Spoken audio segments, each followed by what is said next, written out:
Question number 265, Sri Gaurav Gogoi ji. Madam Speaker, question number 265. Yes, Minister.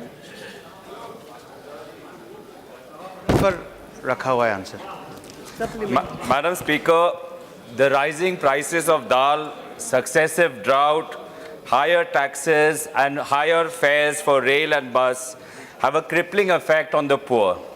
Skill development and self-employment is an important way for the urban poor to be self-reliant in these difficult circumstances.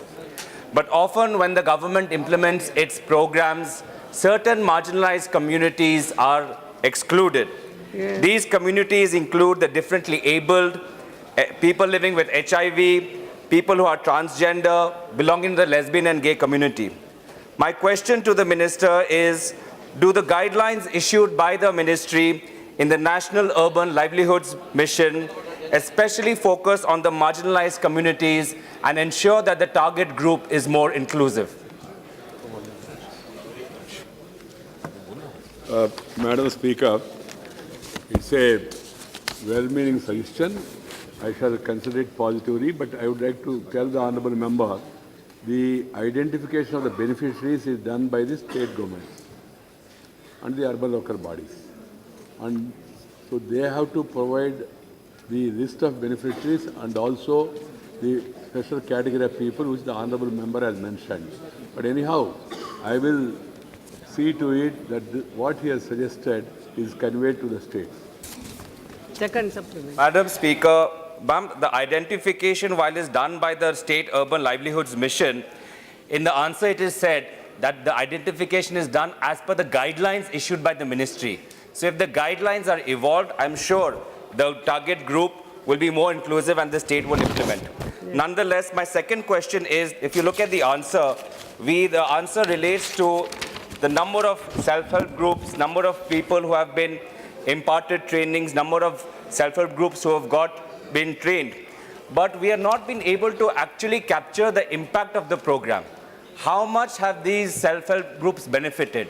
Have their average annual income increased? Have their household amenities increased? Have their children have better access to education? So my question is, can we evolve our evaluation criteria so that we can actually capture the effect of these programs on the poor? I would like to remind the Honourable Minister that external agencies have actually credited the previous UPA government for having done the maximum effort in bringing people out of the poverty line, and it is historic in the entire history of India. Thank you. Madam Speaker, the first one I have already answered. I have agreed with the suggestion of the honourable member that it will be communicated to the states through proper guidelines. One.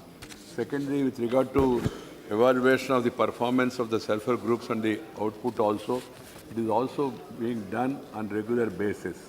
As I can assure the honourable member that the self-help group movement is catching up in the country, it should pick up speed further, and the repayment in the self-help groups also is almost 99% or so.